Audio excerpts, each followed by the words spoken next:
We're going to start the show now. That's what you came here for. Hold on one moment while I push the button that is correct in 3, 2, 1. Now lie quietly for as long as you want while I copy both sides of your insurance card. The rabbi is busy. He didn't look busy.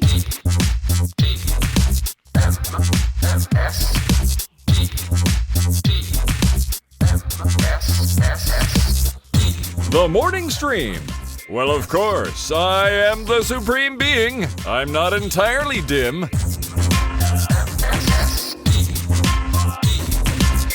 Whoa, here we go, and welcome to TMS. It's the morning stream for Wednesday, April 10th, 2024. I'm Scott Johnson with Brian Ibbett. Good morning. Yellow. Good morning. Hello, Scott. Good morning indeed. It's good to see you. Good to see everyone. Hope you're all well. Got this Wednesday shit to do, you know. Yeah. No, it ain't going to do itself. Look forward to doing that. Oh, I like Wednesdays. Favorite days. Yeah, it's one of my favorite days of the week. Wednesdays are great. We tend to go a little long. That's not a problem. It's usually good content. So, sit back, relax. If it's your first time here, just know that you're getting into it. All right? You are indeed getting into it. Do you have that? Show them the arcade machine. Let's look at this now. Oh, look at this. Dun, dun, dun, there it is right there. Look at that. Look at that. You guys, the trophy. Here, I'll give him a. Yeah. I'll give him a less. It's a little washed out. I'll give him a version of this. Oh, quite sorry. So. That's not your fault. I think it's just a lighting thing. It's the lighting here. Yeah. Here you go. I need a lot of light to make myself look good. Look at this thing. Somewhat lucky dude on our opening nighter thing on Tuesday. Yeah. Is going to win this shit. Away with this guy right here. And it's based on this year's theme, which is me and Brian hanging out on top of the Luxor Sphinx head. And we do this every year. So basically, there's this one part of the thing where Brian's like, "All right, we got to make a trophy." I draw up a thing, he prints it, he makes it look nice, does the whole label thing. Bam! Somebody's a winner. It's that simple. And somehow, my head gets cut off. Oh, weird! Why'd that happen? Sides of this thing. Oh, really? On both? Well, just the top of my head on this side, but full like half of my head. Oh, weird. That's weird. I thought I had all that measured out. That's strange. You did. What your artwork doesn't take into account is this this panel here that the joysticks and stuff sit on. Yeah. That it protrudes, so I don't put the label over it, else we'd have this weird like. Oh, I see. Yeah. This weird. I guess I thought that was flush, but I should have known because I've seen this before. I don't know why I thought. Yeah, I'm going to give for 2025. I'm going to give you a better outline to work from. Yeah. And for 2025, I wanna see what it would take to put a little Raspberry Pi and a little miniature monitor in this thing, and just have it maybe show with no sound an episode of TMS or something on the screen. Yeah. Or something like that. Or I got a better idea. A couple of pixelated fighters, me and you. Yeah. You and me. And just going. Yeah. Just like repeating on there. And we could have some like crappy little 8-bit chiptune going. Somebody somewhere could do a chiptune version of the TMS theme. Oh, that's perfect. Oh, that'd be great. Yeah. All right. Big plans. Anyway, it's nice to see you all. Hope you're all well. We got some stuff to go through today. In fact, we're going to start it today with it's a call about talking animals all the way from Belgium. Belgium. What do you call a Belgium person? A Belgiumite? A Waloo. Oh. No, I don't. Waloo. What is it? There is a group of Belgians called Walloons. French Belgians or Walloons. Let's see, Belgians. I guess it's just Belgians. Yeah, Belgians. Yeah. Okay. But they're not as fun as Walloons. No, I like Walloons. I'm there with it. It sounds like a bird. Anyway, I'm going to play this call and we'll see what's up. Hey, Scoot and Boot. This is Mario from Belgium. This is in regards to what if animals could speak.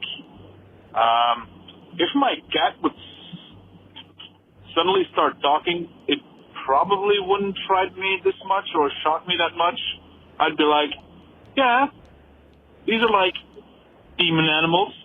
Sure, this tracks. Yeah, my cat just started talking to me.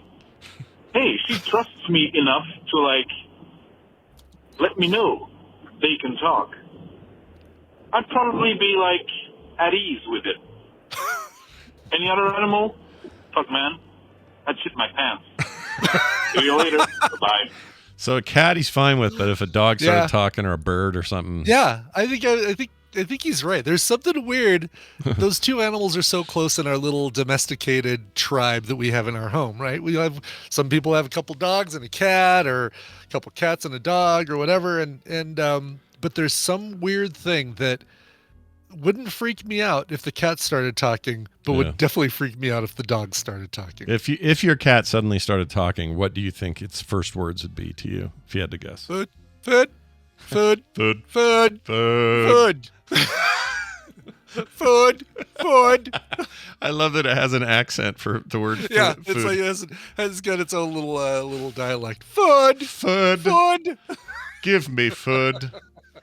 Yeah, I don't know what my animals would say if it's. There was wish that it would take me a long time to find it and Google it while we're doing the show. I don't want to do that, but there's something like cats can make 1,000 different sounds and dogs can make like 12 or something like that. Oh, I didn't know that. Is that true? Isn't there a deal?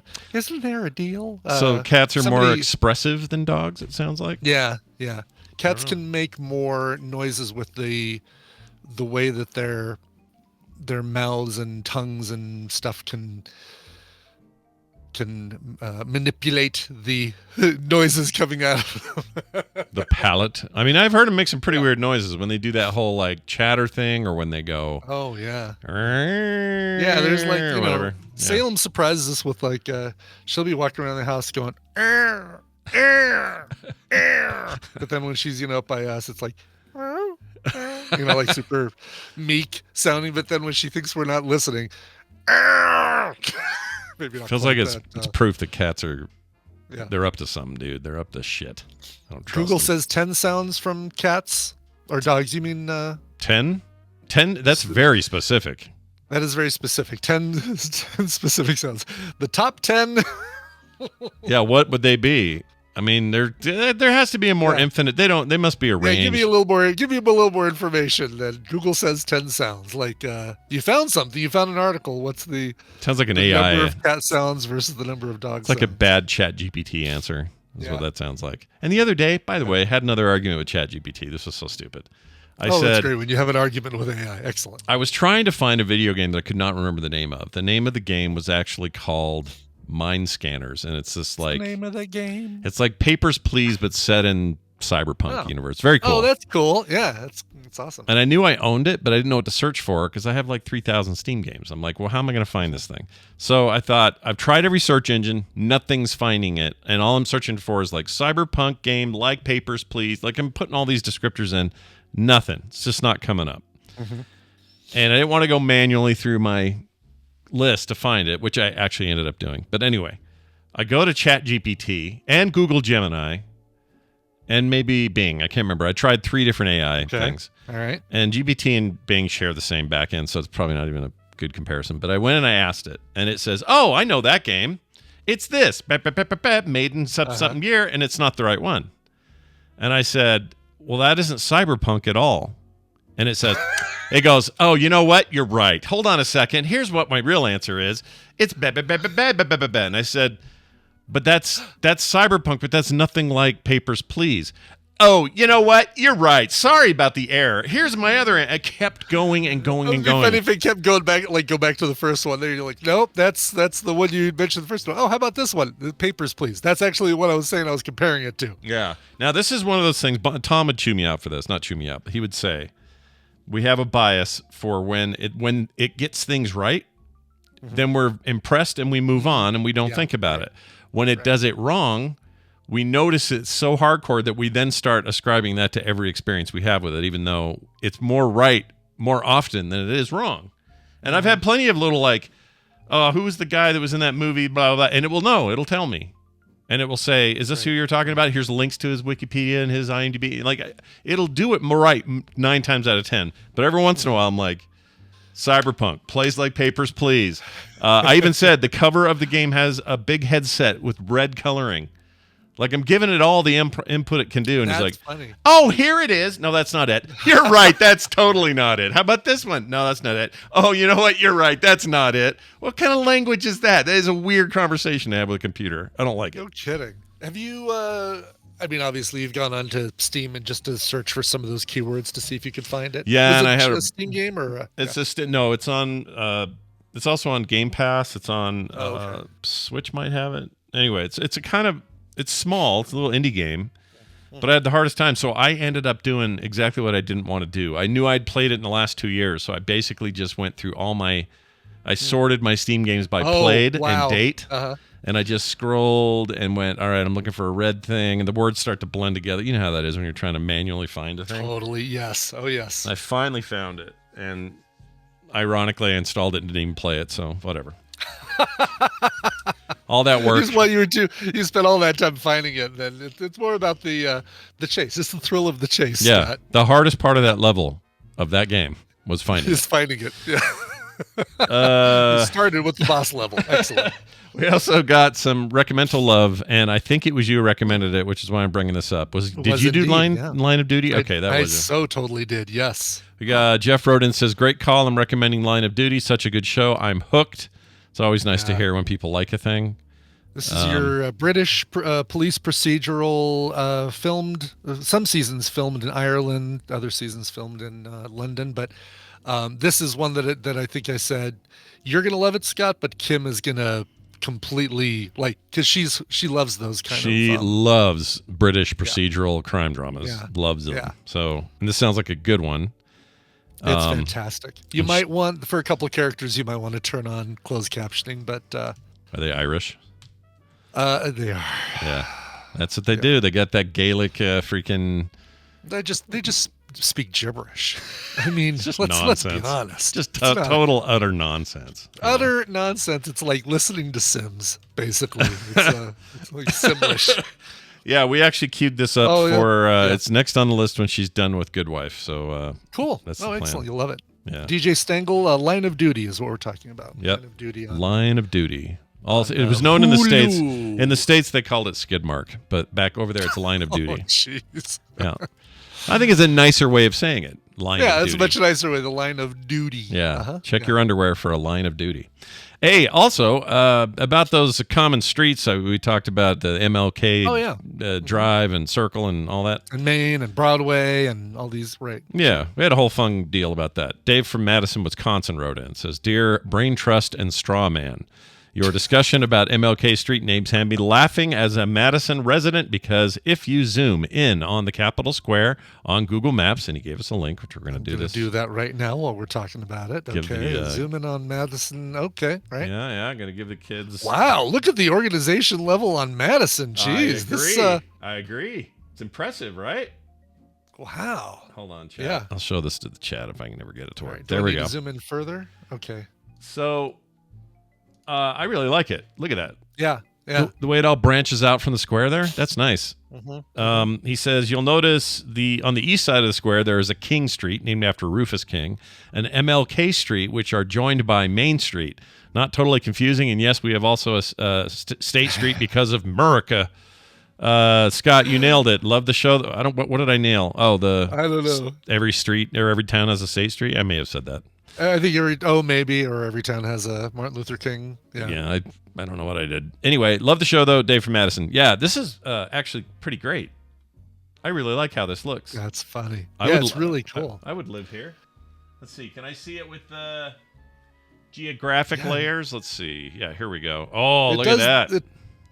It does the thing where, because of the little isthmus isthmus. Isthmus. They change the direction of the streets to be parallel to the water, but so you'll be driving this. They do this in Denver too. You're driving east-west, then you hit downtown. It's like, oh, now I'm going northeast or to southwest, or it's goofy, but yeah.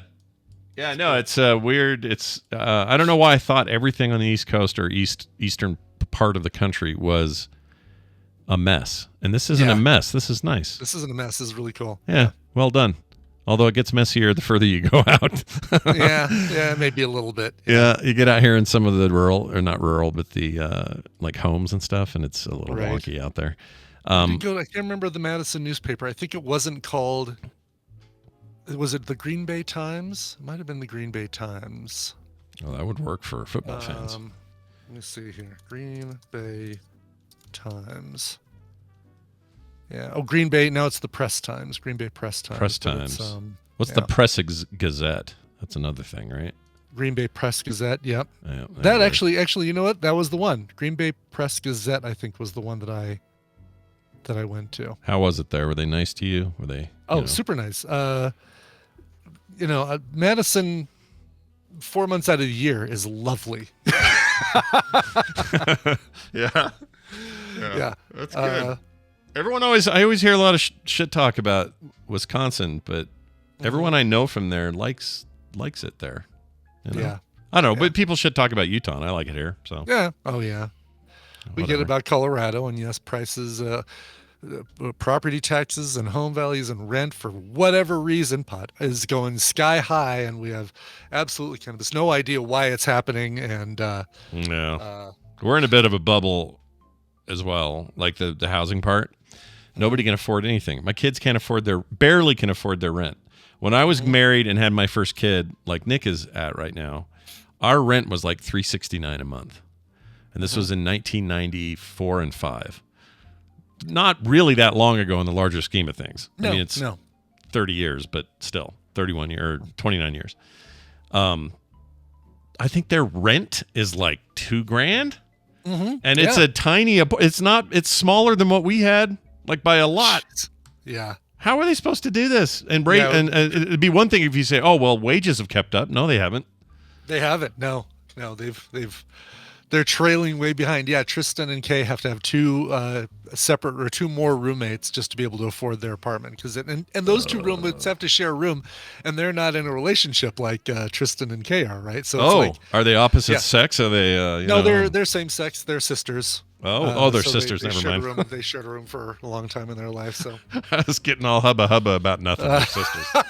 They're stepbrother and stepsister. Oh, I know where that goes and ends. We know exactly what happens there. Yeah, I know what tweet Ted Cruz will like.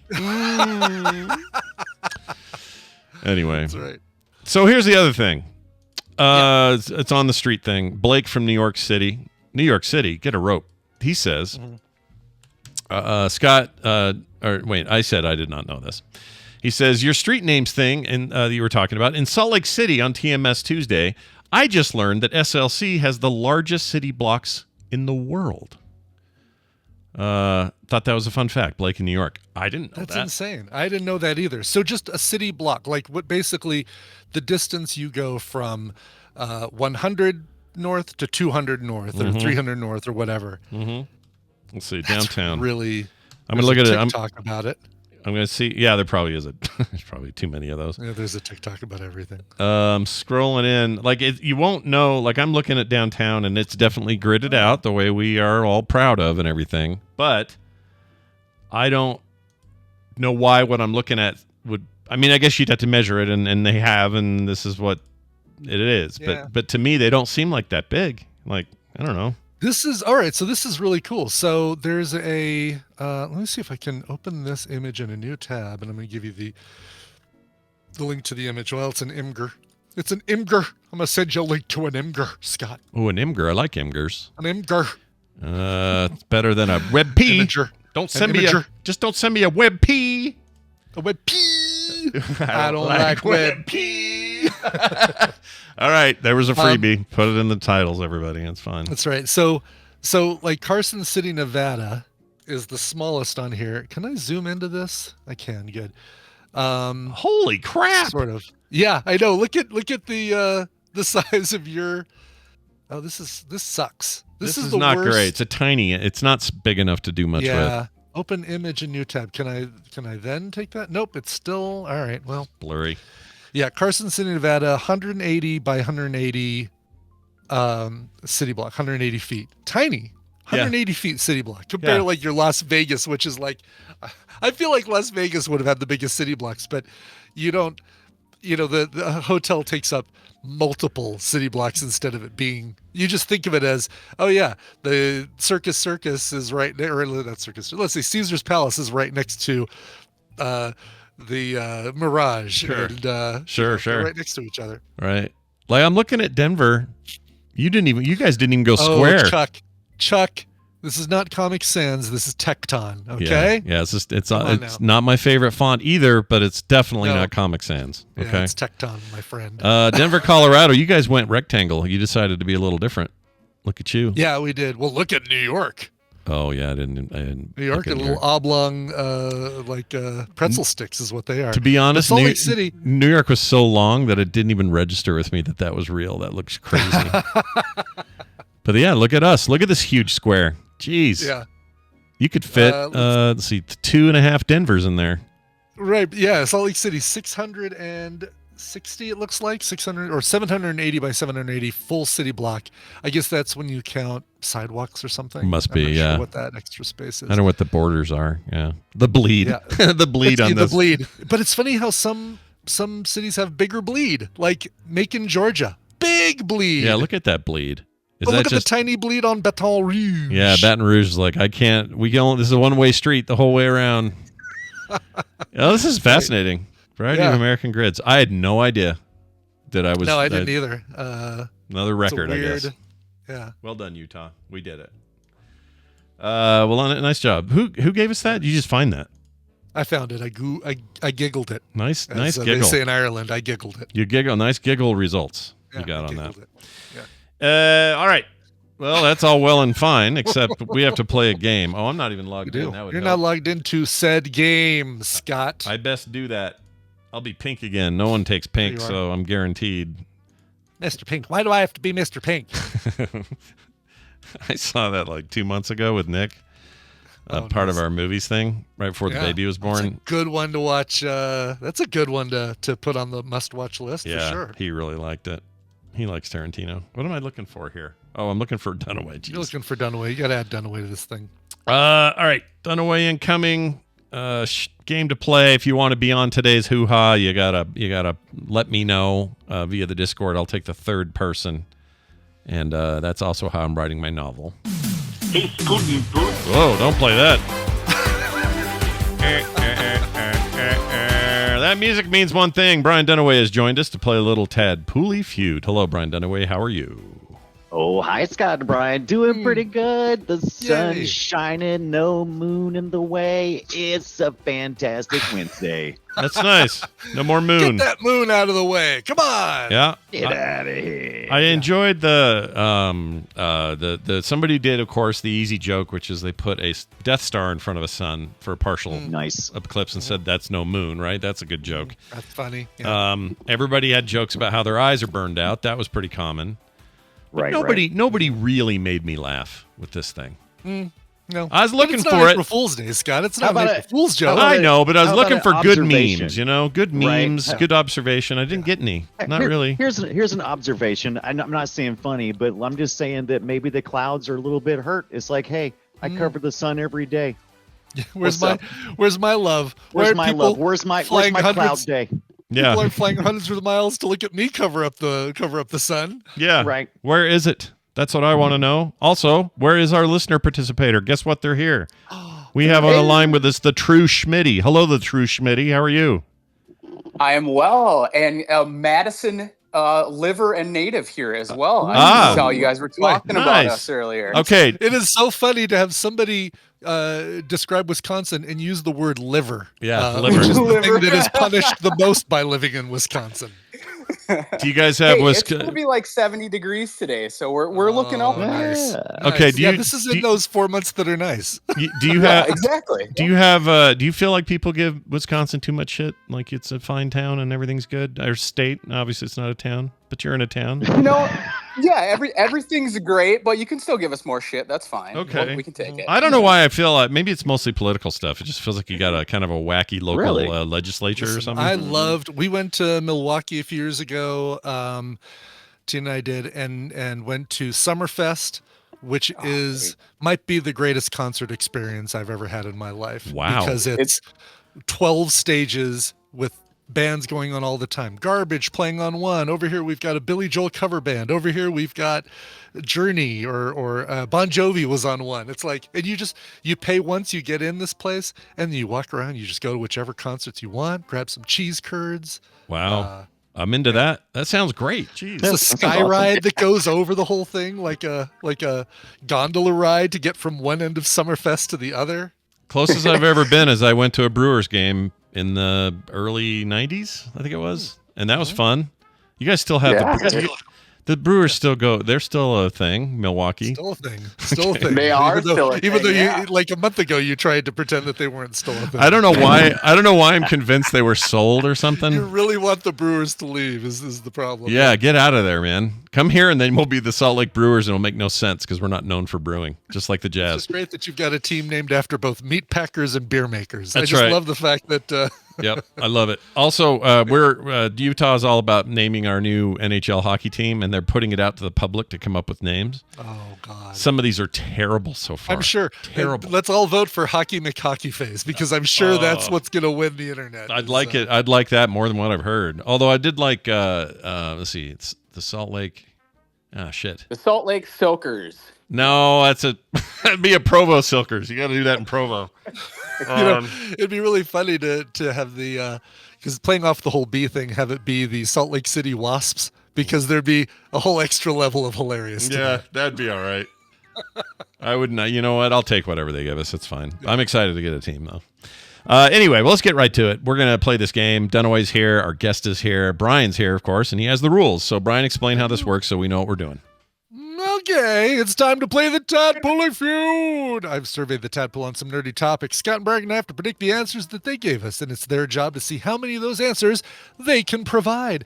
True Schmitty, your job is more important than ever because you're going to be working with either Scott or Brian. And if your team wins, you'll get a prize package that includes some game called Doom 3. I don't know. Is this classic? Nice. Yeah, Classic. Dunaway and I like that game a lot, don't we? And then Darkwa Complete Edition. It's not dark because it's spelled with a Q. Darkwa.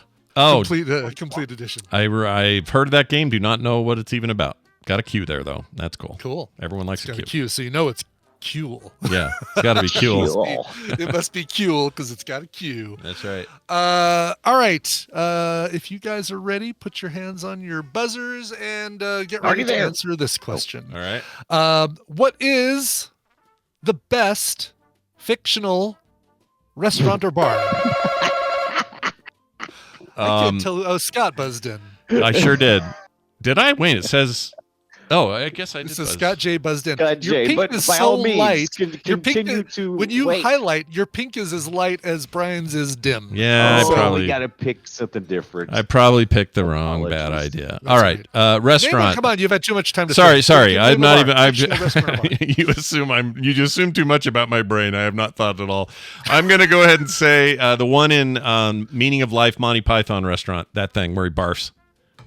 I couldn't think of anything else. Mr. Creosote's, You've had all of this time to think about it, and that's what you come up with? Let's that's just as get that good out as there. I got. I don't even know what the name of that place is. This but, is as good as I've got. Holy with our hell. thin mint. Brian, can you think of any fictional restaurant or bar that would be? Yeah. Bars? Maybe what I've been watching on Pluto TV after Frasier, but it came on before Frasier. Let's head to Cheers. I think that's the name of the show bar me, as well. Shit. show me Cheers. Damn it! Number one answer. I was thinking restaurant too much, not enough bar. Crap. Yeah. All right. Well, Hey, I know because you have to get your food upstairs at Miloners, Milchers, Milner's? Manooners. It's something like that. Manooners. That's it. It was Manooners. for sure. Nooners. Yeah. For sure. Brian, that means you get True Schmitty as your partner for this. And well, really, True Schmitty, you get Brian as your partner. That's the way to look at this. Melville's. Thank you, Jedi. Was it Melville's? Okay. It was Melville's, yeah. All right. All right. Let's get to this, Brian. And let me actually press the button for this. There you go. Brian and True Schmitty, name the best fictional restaurant or bar. It's got to be the best or just most recognizable? It's what the tadpole. The question was asked to the tadpole. What is the best? Don't ignore that because the tadpole just goes restaurant or bar fictional, and they answer it like that. Right, What you exactly. got? They don't know. Anything interesting? I don't know. You know, we talk a lot about Bob's Burgers Yes! on the show here. So Oh, I like that. Yeah. Yeah. Ooh, that's a good one. I like Bob's Burgers. I There's think it's always a myth. special too. Yeah. All And they right. sometimes serve alcohol. Sometimes, a couple episodes. Sometimes. Yep. Remember the anus one where they had all those pictures on the wall that were cat anuses is what it The was? cat anuses, those are great. It's an amazing episode. It's so good. Yeah. Oh my God. All right. Excellent. Show me Bob's Burgers. Oh, very Yeah, nice. number 6. Yeah. Makes me a little nervous though, but yeah, that's good points. When you said that made me think of another animated bar. Do you want to go with some? How about Moe's? Most. Welcome to there Moe's. let's do it. All right. Let's all head down to Flaming Moe's. Da-na-na-na-na-na-na. All right. Show me Moe's Tavern. Yeah, number 3 on the list. That's a good one. Smart. Nicely done. Smart. Should we stay in the cartoon region, or should we go to somewhere else? I got one more cartoon if you don't have anything, Smitty. If Yeah, not, go give me for the something. cartoon. Let's stay in it. Do it. I just don't know if they would think of it though, and I hate to just give it away. I'm thinking the Drunken Clam Oh, with Family Guy. Family Guy Drunken Clam. Yeah. Yep. Yeah. It's a great place, but is that going to be? You think people know that enough to do it? What do you think? Let's do it. What do you think? Very Yeah, popular. let's do it. Let's go for it. Let's do it. Let's get the cartoons out of the way. Let's go down to the Drunken Clam. All Get drunk with right. the guys. Show me the Drunken Clam. Nah. Number 14. That Too was many on there, cutaways though. in that bar. It's too many cutaways Sure. for that bar. Yeah. How about Tatooine Cantina? How about that? Ooh, that's a good one. That's a different Sure. direction. Yeah. It's called the Tatooine Cantina. Yeah. Yeah. Isn't it? It's What's not- it called? It's got a more It's popular the whole name, I planet. believe. The whole planet's cantina. That's Oh, what good it is. point. Yeah. Mos Eisley Cantina. There. There we you go. go. Show me the Mos Eisley kids. Show me that wretched hive of scum and villainy. All Yeah, right. number Mostly. 4 on the list there. Good one. All right. These are all nerds, so I'm gonna say. I just forgot the name of it. Oh, the Star Trek one, the 10 forward on the Enterprise D&E. Ooh, that's a good one. Ooh, you're jumping all Sure. around. I like it. All right. Sci-fi. Show me Guinan's Bar.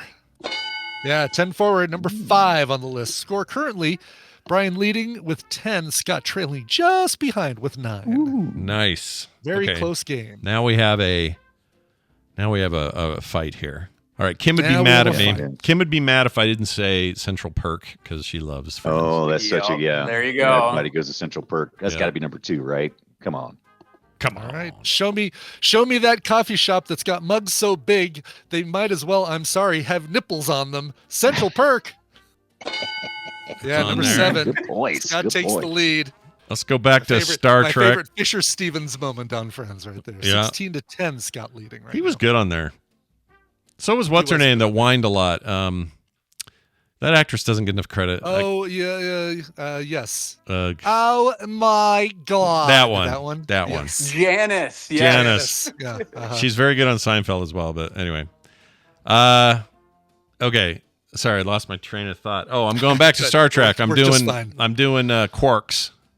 Quarks. Oh. Quarks Bar. Quarks Bar and Grill Quarks Corner. Yep. and Hollow Sweets. There's like a full name of this. All right, show me Quarks Bar. Number 8. Golly, you Clean killed it it. up I here. did, if I had went with the Yeah. Commanding lead, 24 to 10. Did not Scott's favor did right not now. expect to do this here. And Scott, for not knowing bars, boy, he sure knows a lot of bars. Yeah, he does. 0 Yeah, he does. strikes yet for Scott. Just 1 strike for Brian and Okay. Schmitty. That's another mystical deal that people would be into. What was the name of the bar on the Magic School Bus? Girl, that's a booty hole. Let's go with this goes so far back in time. There's no way, but I'll say, you know what?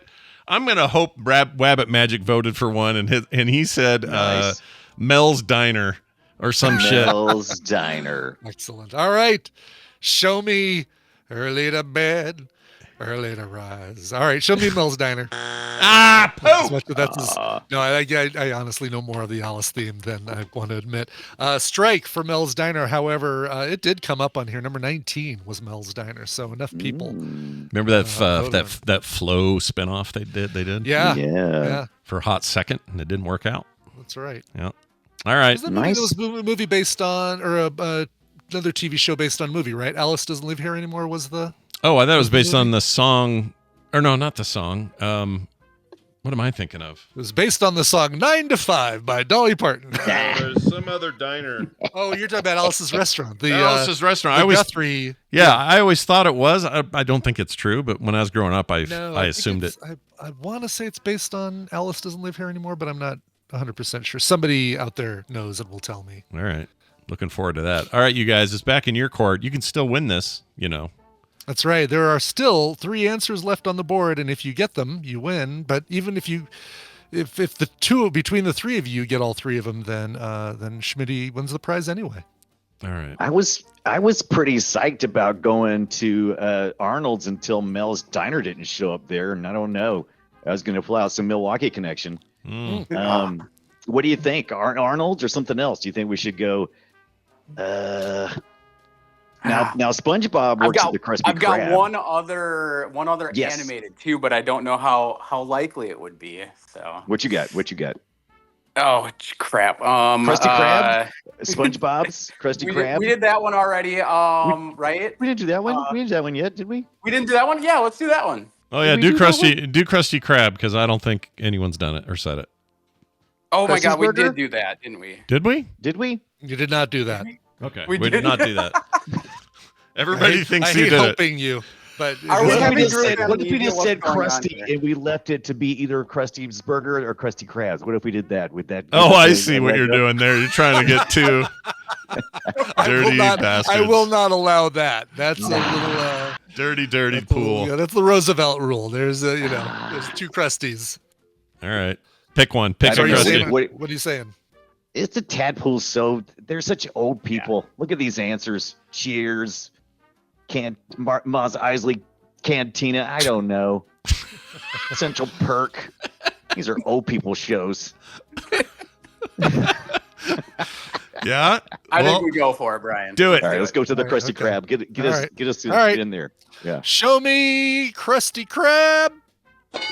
Number Yo, 10 oh, on the best list. Oh boy. my gosh, we've got ourselves a game here. 20 to 24. You guys are 4 behind, and you can That's right. totally And do Captain this. Kipper and Molly Fenton have both confirmed that Alice, the TV show, was based on a movie called Alice Doesn't Live Here anymore. Alice doesn't live anymore. Alice doesn't live anymore. Remove a word, change the movie. That's news to me. I didn't know there was a movie. Yeah. Be fun to go see, 75, 4 or something like that. There it is. Yeah. Yeah. Mhm. 74. Okay. Martin Scorsese film? What? Oh, no way, really? I did All not right. know that was a Scorsese film. Yeah. Ellen Burstyn is your main person. Chris Well, Christopherson. I guess there's another Scorsese film I haven't seen. That is wild to me. That's Yeah. okay. Well, Please somebody submit the title Alice Doesn't Live Anymore. yeah. What are you guys doing? That's a perfect title. Yeah. All right, you guys Okay, got There's it. an episode of the Brady Bunch called Alice Doesn't Live Here Anymore. I guess I know exactly what episode that is. That's Yeah. one where Alice thought they didn't need her, and so she left. Nice. There's a number 2 on there, and Cheers is number 1. There is a so number 2 on there. There's only 2 other restaurants that I can think of that appear a lot in sitcoms, and Cheers hit pretty high. What is the Seinfeld restaurant?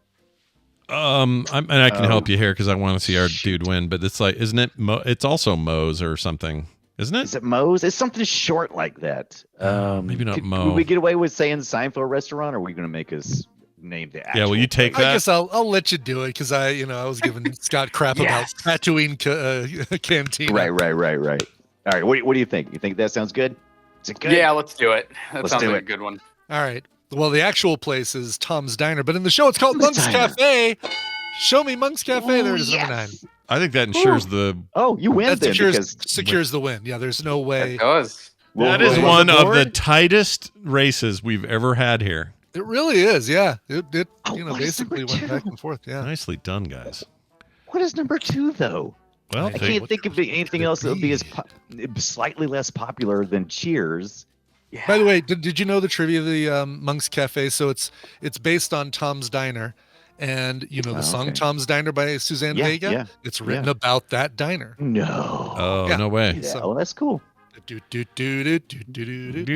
This ain't sign. This is the restaurant in Seinfeld. She might have actually written it in Tom's Diner. I don't know. Anyway, Do you some think musical trivia Arnold's? for you. Yeah. Do you think Arnold's is up there? Would it be weird that it would be a isn't that a Milwaukee restaurant? Isn't Well, that a? it was in the show. It was in the Right. show, yeah. You know. I don't know. What do you think? I don't know. That's a tough one. I mean, what do we got to lose at this point? I was either Yeah. thinking that, or I couldn't remember what the thing from Twins Peak was. But Ooh, that that's a seems good one, to too. appear for two. Twins Peak was my favorite show. Oh, I So- love Twins Peak. Yeah. Twins Peak, yes. Twins. Yes. I love I think Twins that actually Peak. You know that's what my I meant. favorite. That's my favorite porn adaptation of a TV show Twins. ever. Yeah, an amazing name for that. Twins Peak.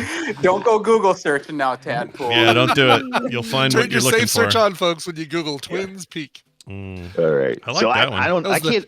Oh well, I can tell you right now, the Twin Peaks diner was called the Double R, and it's not on the list. So I'll just It's not. help you out since you've already won. But Good. Good. Okay. good. don't choose Um, that one. Yeah, I can't think of anything more popular as far as a bar or restaurant goes. It's fictional that would be bigger than Arnold's. I mean, maybe Yeah. I can't think of the stupid Harry Potter one. Like the and these three broomsticks or whatever. Is that what it was? Yeah, that's it. That's it. Is And it- but are these Potterheads? Either They way, seem you're more not gonna lose. So you could Yeah, totally. just give me an answer. Yeah, you're gonna I'm win. going Arnold's. Hey, Arnold.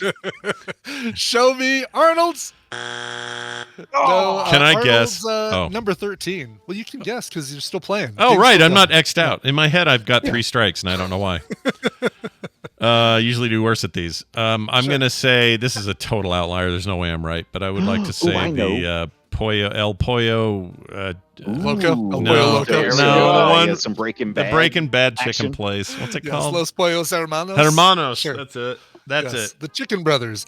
Show me Los Pollos Hermanos. It is not on the top 10, but it was number 11. Just eked out by Krusty Krab. All right. I had one in my head for a second. I forgot it. What the crap was it? Don't know. All I 10 can think seconds. about, I've been Tom- watching a lot Shut of. up. Tom is Parks texting me and saying, Rec. "Oh, these chuckleheads Oh, really? better wrap up." No, Yeah, he's he's done. not doing that. Oh, We already said I've been Tom's watching a lot Diner, of Tom. Parks What do you and want Rec from us? lately with the Snake Hole Lounge, but I don't know if we would come up with that Snake Hole Lounge. What's that from? from Parks and Rec. But Oh. I think Yeah, let's go I'm that guessing way. That's not on there. Is that Parks where and Mouse Rec. Rat performs? Mouse Rat, yeah. Yep. Yeah. Perfect. All right, is that I your think we should guess? I think we should All go right. for it. Yes. Okay. Show me Sure. Snake Hole. No, it was the Sinkhole Lounge, wasn't it? Because it was right next to the The sinkhole. sinkhole, that makes sense. I think it was Yeah, the that makes sinkhole, sense. but only one person said the sinkhole or sinkhole. Oh. I don't even, yeah. Anyway, Snake hole. All right. Snake Hole. I'm gonna say one that the chat keeps yelling. Because Sure. at this point, what do we have to lose? Nothing. Sure. Roadhouse. The Roadhouse. Roadhouse. Oh, that's a good one. nice. This is a Yeah. bar you go to when it's time not to be nice. Show me Roadhouse.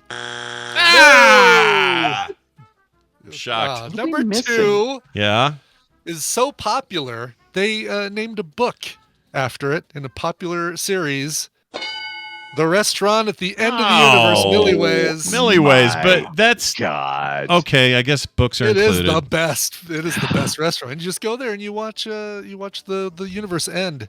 Yeah, I got every night. I got so hung up in TV and movies that I didn't even consider books. Like yeah. Yeah.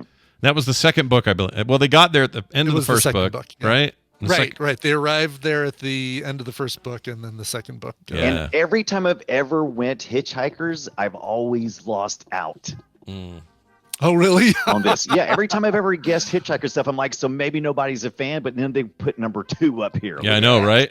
Look, that second book in my my experience was the pinnacle of the whole series. I loved the second book. Yeah, It was yeah. so I did good. too. So good. Let's get through some of the rest of these. The Three Broomsticks. You guys mentioned that. That was number 12. Patty's Pub. The Regal Beagle. Boy, a lot of Three's Company fans somehow. Told you there was Yeah. some old folks up in here. Yeah. Shenanigans. Big Belly Burger from the Arrowverse. Good Burger. Welcome to Good Burger. Would you like a good burger? Or what? smart. Yeah. Mm. There's you, folks. McLaren's Pub from How I Met Your Mother. The Winchester Tavern from Shaun of the Dead. Tchotchkes, which I think was the one from Office Space where you have to have 14 pieces of flair, I think. Jackrabbit Slims, Luke's Diner from Gilmore Girls, McDowell's with the golden arcs. McDowell's, that was what I was thinking of. McDowell's. The Slaughtered Lamb, Accorded Neutral Ground. Somebody needs to tell me what that's from. Afterlife from Cyberpunk, the Bada Bing from The Sopranos, The Bar with No Name, Bluth's Original Frozen Banana Stand.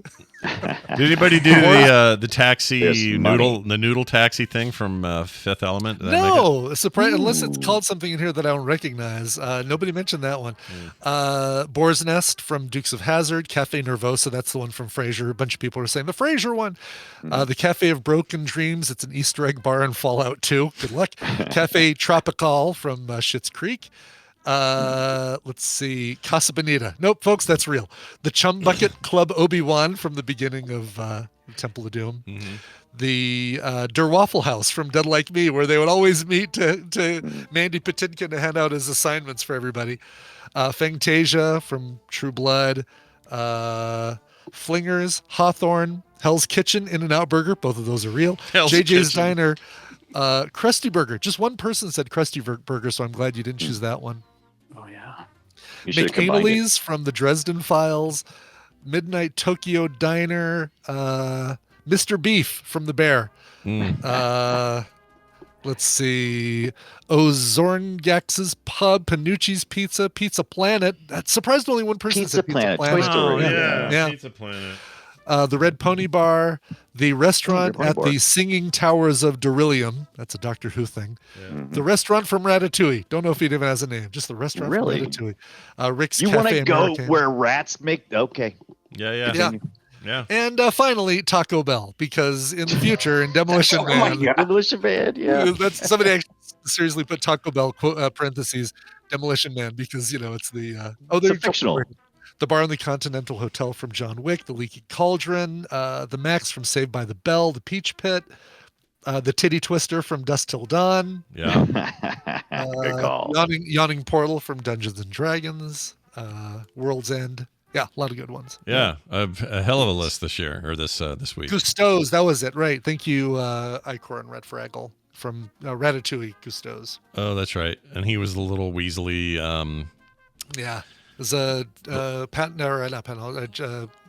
Ian Holm, right? Then you play the Ian little Holm. Yes, freaky little French guy. Yeah. Yeah. That was a great role for him. Well done. You know what this means? Yeah. This means we got a winner, and you get one of these. Congratulations. I get one of these. And you walk away the winner of these codes. Brian, remind him again what he's won. Yeah, Doom 3 and Dark Complete Edition, courtesy of our friend King Quimazabe. Nice. How do you feel about your win, the true Schmitty? Oh, I've been waiting my whole life for this. Now I'm going to Disney World. Damn. That's awesome. Thanks for playing. Hey, Dunaway, it's nice having you on, too. You know what we're doing this Friday? We're having a little bit of the old Play Retro. Yeah, we are. Yeah. Shink. Yep. We're doing some Wolverine, our favorite adatanium covered skeleton guy. Adatanium. Don't forget about adatanium. How do you say it? Ibit? Adamantium. Adamantium. Unobtainium. Yeah. Unobtainiums. That'll be. I was pasting some codes. I don't know what you guys are talking about. Oh, yeah. But we're talking about Wolverine. Adamantium. Yeah, the NES version, the Mega Drive version, as well as the SNES version, and maybe the Game Boy Color. But should we do the Wolverine's Revenge for the PS2? I don't know. That's fine. We're well over 20 years. We're in the rules. So yeah, we could do 2003. it. So it counts. We could do it, but it's going to be fun because Wolverine deserves a little sunlight sometimes. Yeah, Wolverine gets revenge on the people who made that horrible X-Men Origins film. That's right.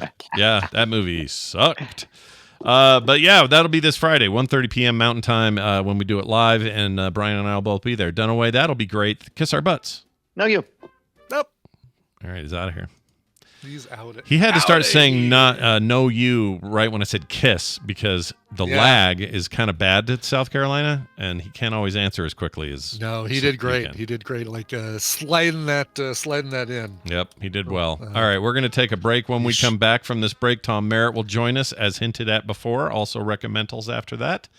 But before that, a song with Brian Ibbott's choice of making it play. Oh, this is good. All right, so some alt rock. In the vein, according to Clarion Call, and I tend to agree with this, for fans of Veruca Assault, Bully, Garbage, and Hines. Oh, I somewhere out there, an ice worm got his wings. Just now.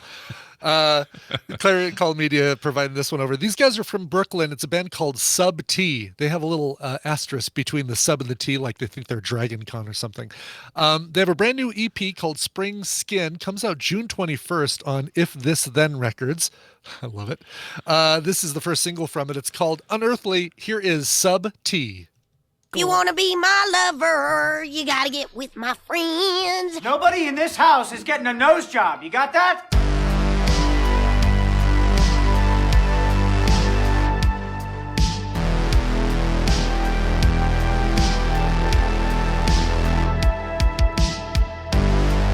And we've returned. Who was that again? Oh, it makes me smile every time you play Pamela Adlon's great voice work on King of the Hill. That is Sub T and Unearthly from a brand new EP they have coming out in June. But this single is available now. Check out Sub T. It has been the most comfort watch of the year so far for me. Just chilling out, listening to that, recording things here and there. I've had a few of those here on the show. I can't get enough King of the Hill right now. I don't know how that reboot's going, but not reboot. Oh, I forgot that. Yeah, Return or whatever they're doing. The problem is Dale died, and they already did half the voice work with him. So what do you do now for the rest of the whatever season they're making? Like, I don't know what you do. You can't have a fake Dale. You can't have AI Dale. I mean, you could, but I don't want him to.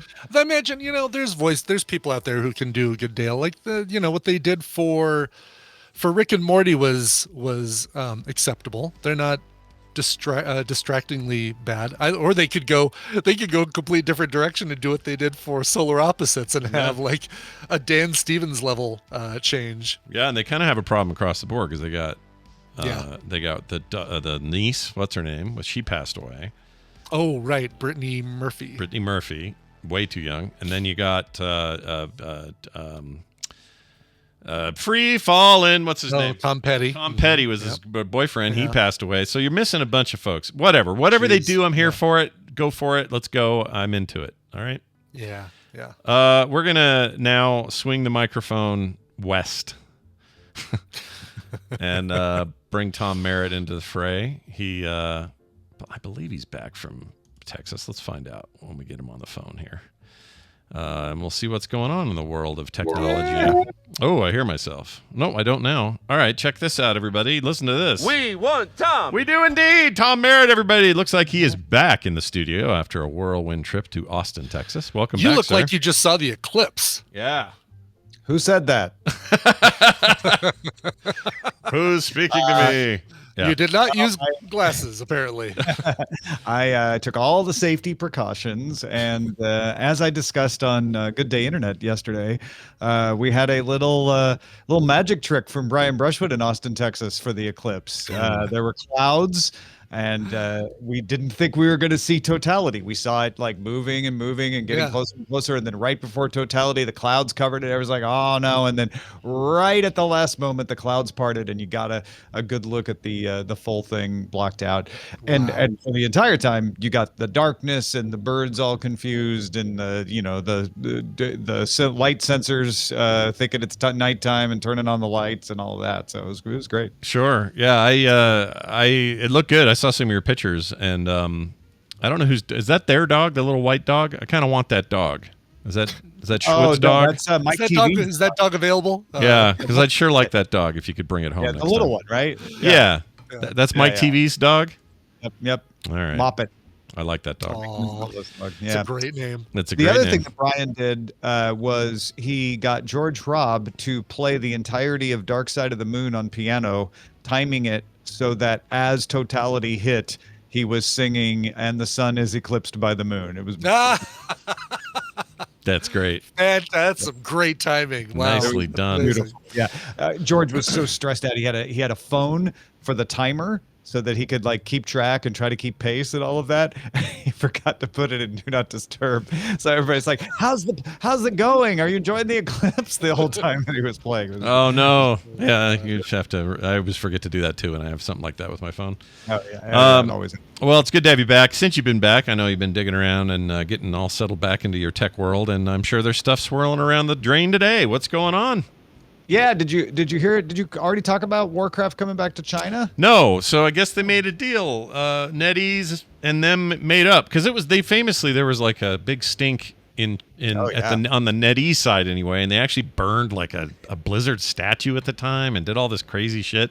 I didn't hear about burning the statue. Yeah, it was some Overwatch character or something. I can't remember what it was. It was maybe Tracer or something, but they knocked it over and set it on fire, and there was a bunch of disgruntled, angry people, and then it just kind of went away. And I assume that meant, well, that bridge is quote unquote burned. They're not going back to that, but no, they made up. Yeah.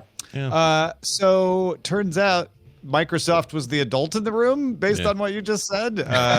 If people don't realize, in China, in a lot of industries, you can do business in China only if you partner with a Chinese company. So for video games, you need to partner with a domestic company to publish. And that domestic company handles all of the particular regulations that China has about what's acceptable and whether you can show a skeleton or not and all of that sort of thing. And then the outside company just provides the licensing and the technology and works with that company if you need to have the skeleton not showing to do stuff like that.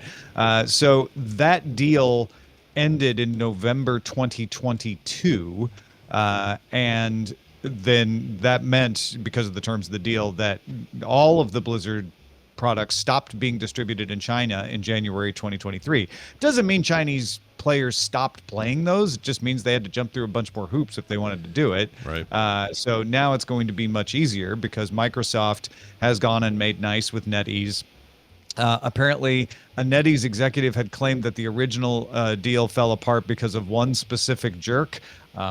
Whoever that was is gone now, I think. And so Microsoft not only patching up the Blizzard thing, but I think Microsoft was interested in expanding the partnership with NetEase and saying, we want to bring more Microsoft games to China. So let's figure out the Blizzard thing so that we're on good terms, and then let's expand that deal. Yeah, the weirdest part about the whole thing when that fell apart was they didn't the arrangement they had then and still with Diablo Immortal, the mobile game, that continued with NetEase. Different people, different department. But the point is, like, it was so weird. On the one hand, they're burning the statue and completely just saying, this is it, we're done forever.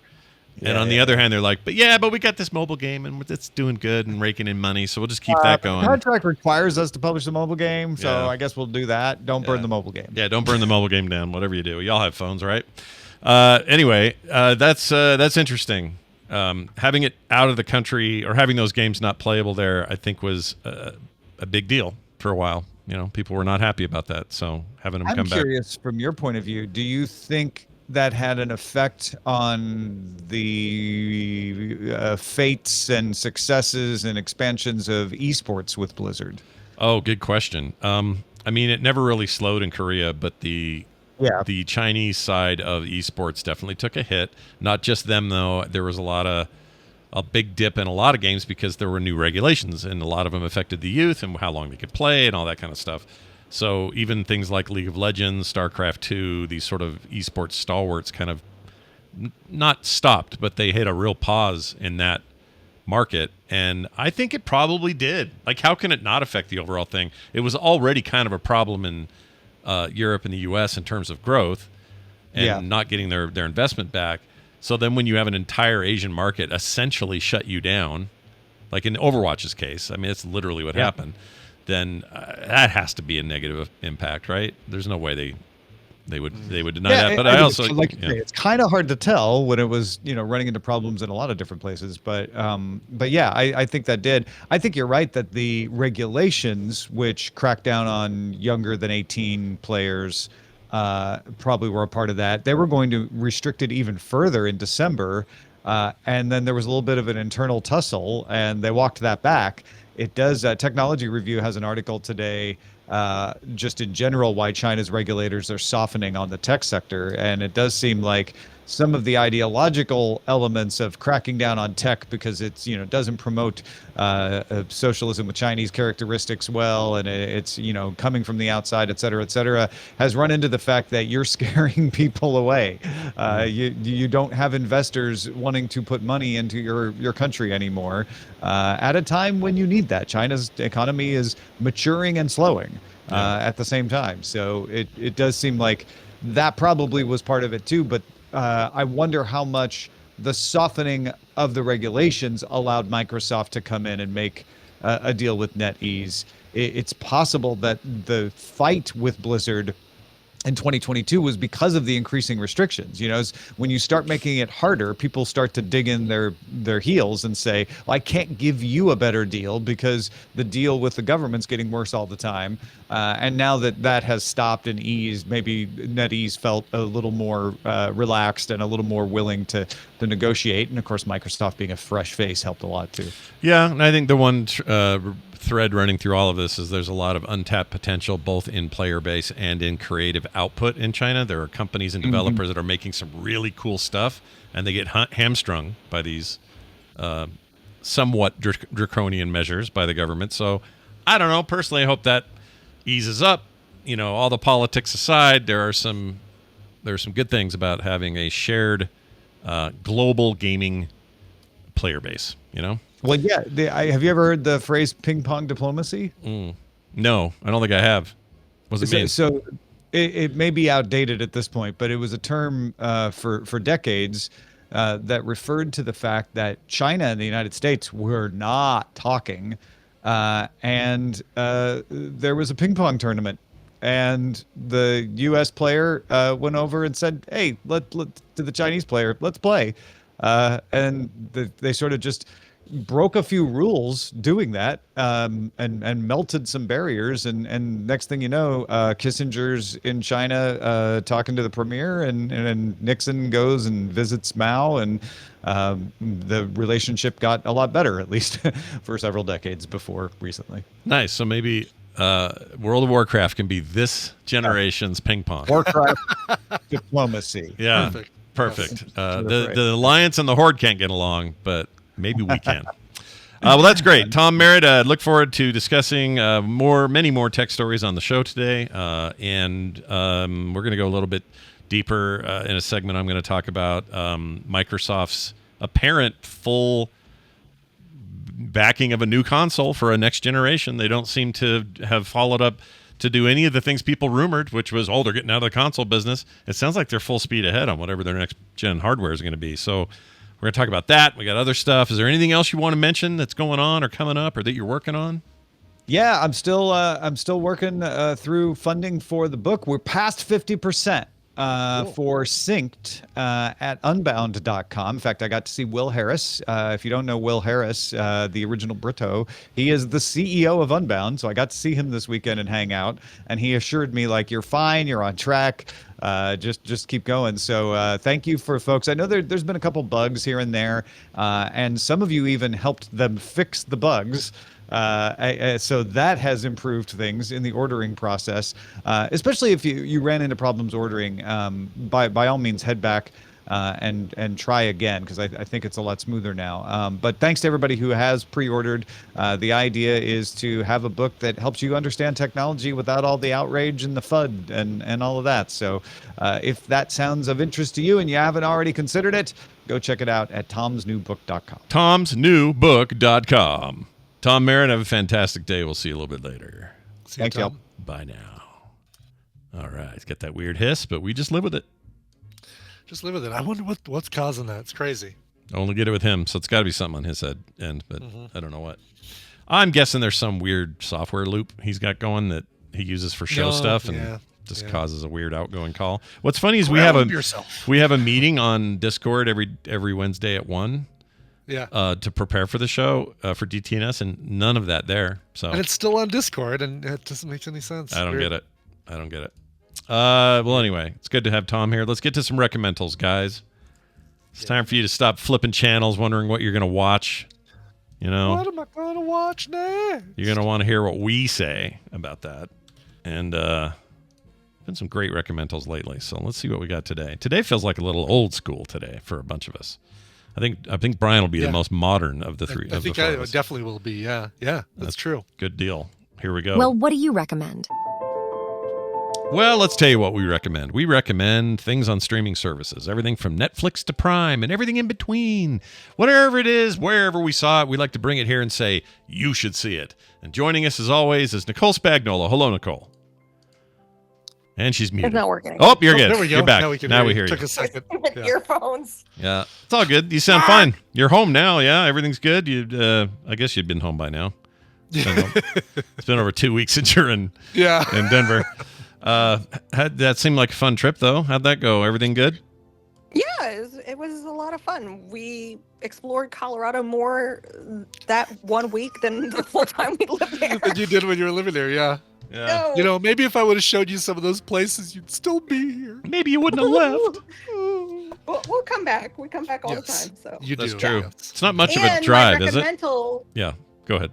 My recommendal is because of that trip. So. Oh, interesting. Okay. Okay. Well, Well, I can't wait there's a to little find hint out for how you. it connects. Jeez. Yeah.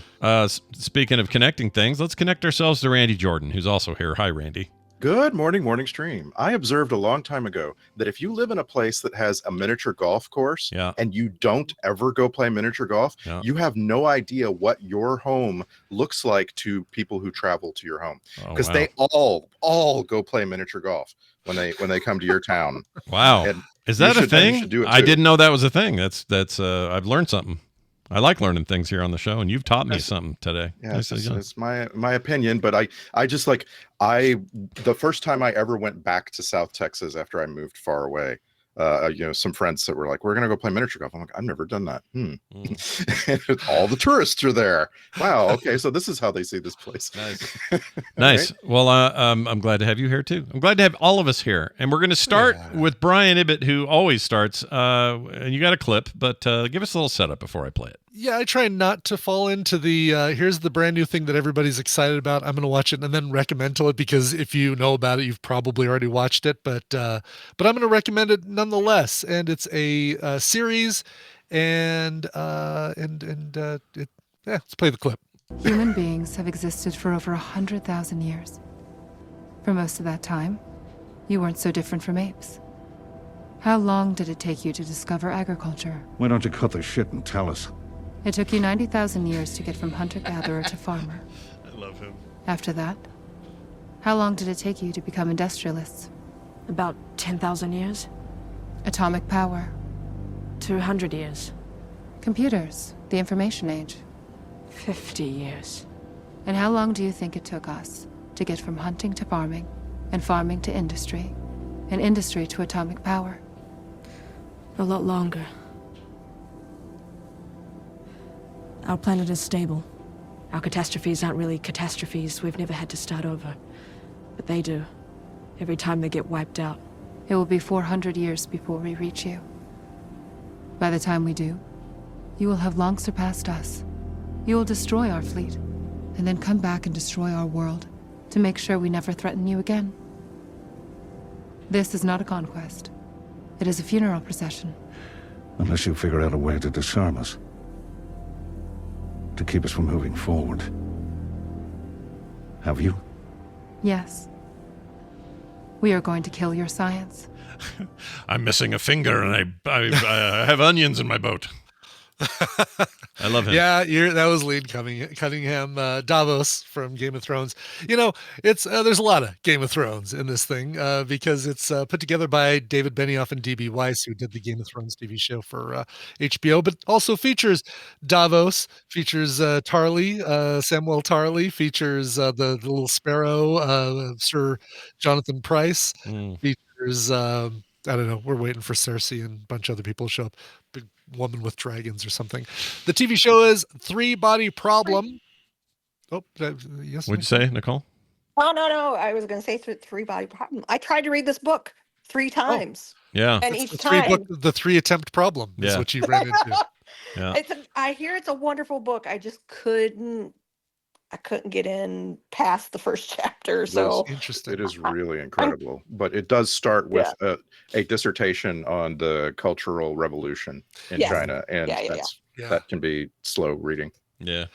Yeah, it's that's how the show starts as well, with somebody getting beaten to death during a public lynching in China, based on science over religion.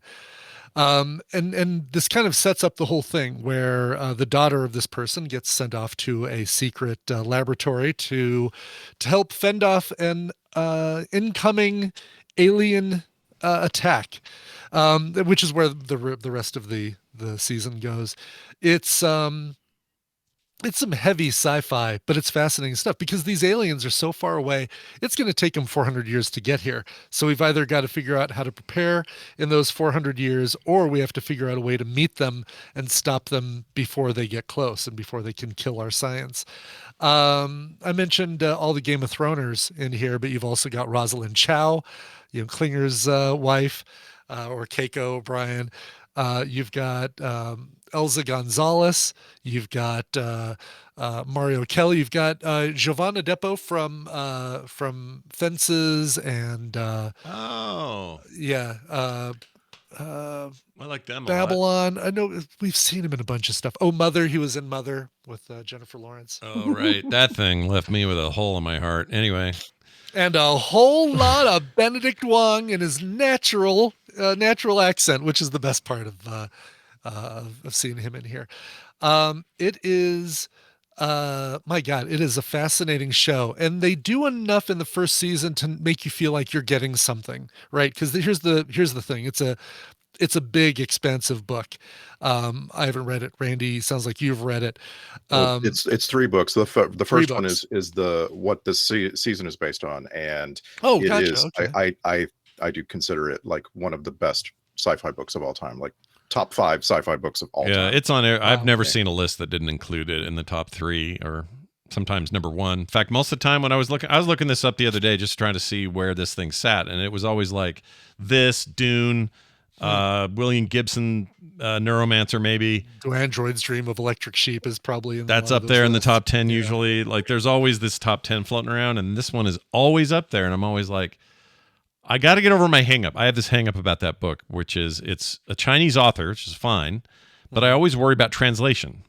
And then when I'm going to read the English version of this book, I'm going to get it. It's going to be different than it's meant to be because translation isn't simple one-to-one from Mandarin to English or whichever Chinese dialect it uses, the original. And so I worry about that, but I need to quit worrying about it and freaking read it because everybody I talk to says, "Oh, good luck. It's the bomb." Yeah. Save yourself the trouble and watch this miniseries. Yeah, I might. Mateo and I also tried to read the Dune audiobook version, and we got about 20 minutes into it. He goes, "Mom, this is really boring." Yeah, that ain't gonna work for a kid very well, I don't think. I mean, I love that first book, but it's a slow read. They have to set it all. You have to set the world up, right? That's why it's so easy to watch these shows, because it's pretty easy to kind of establish the world quickly. Yeah. Versus a book, you have to make the layers and the history and all of that. Yeah. I've been worried that this show wouldn't land with people who didn't read the book. Like the way, you remember when The Expanse first started and people were like, "Oh, this is kind of dense." And people who had read the book were like, "You don't understand how great this is." Like that's been my concern. I'd never read the Expanse books and never read the 3-Body Problem books, but I enjoyed both of those a lot. And so I'll speak on behalf of the people who haven't read either and say, I enjoy me some heavy sci-fi, and both, The Expanse and this feel like that perfect level of heavy sci-fi for me, where it's a really, really deep and immense universe, pun intended, of characters, and I love that. This is great. It's currently on Netflix, 8 episodes. Obviously we're going to get, more seasons. Hopefully we're going to get more seasons. I'm sure this thing did well enough that it's guaranteed us at least one more season. But really, really well done, and does a nice job of giving you enough to keep you satiated for the story, but not finish the story like you would you're anticipating it to do. So. And for sure, do we know if they've greenlit more? Like, we're definitely getting more? Is that part of the deal? Let's see if I would have to think working with these guys. There's no mention on the Wikipedia page of usually it says Netflix has greenlit a second season, but it's got an 80% approval rating on Rotten Tomatoes. It was in the top 10 in my region for ever since it came out at the end of March. So I'd be surprised if it's not. Yeah. I don't know what how China feels about it. Are they liking it? Are they not liking it? So they don't get to see it unless they punch through the Great Firewall. Oh, right. They got to get, sure. And so there are writings in Chinese media about where people have watched it and then commented, and it's kind of like some like and some don't like. Yeah, it's also they have a whole 30 episode series or something based on it over there. I don't know if you can even get it here, but there's just last year there was a Chinese version of Three Body Problem. Yeah, and it was long. Like they went, I don't know, it's something like 30 episodes. That's a lot. I mean, for any show, really. Yeah. I guess it's 3 seasons here. That's all that is. 3 seasons of this show. We'll see what they do. I'm excited to see it. I've been kind of like, for me, it's like, I know, Nicole, I can compare your experience with trying to read it with how I felt when I tried to read the Foundation books. That really was hard for me, and I gave up on those for the same reason. They're just so. It was like math to me. It's just hard, and then it can be a slog. Yeah, it's like, it can kind of be a slog, through this. Especially some of that stuff. I don't know, Clark and those guys. They knew how to write really long things that were less about action and more about ideas, and it's really good stuff and I respect it, but I really enjoyed the TV show version of Foundation, and I know perfectly well as I'm watching it, they're cutting stuff out, they're moving things around. You kind of have to make that stuff work. They combined a lot of characters.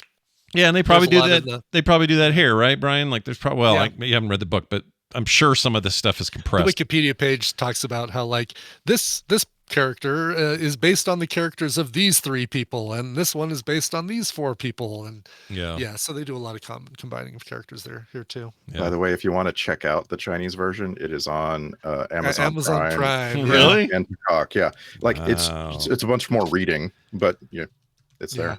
Okay. And it's not that one does not have favorable reviews. Yeah, people don't like it, turns out, that version. Yeah, that version. That's unfortunate.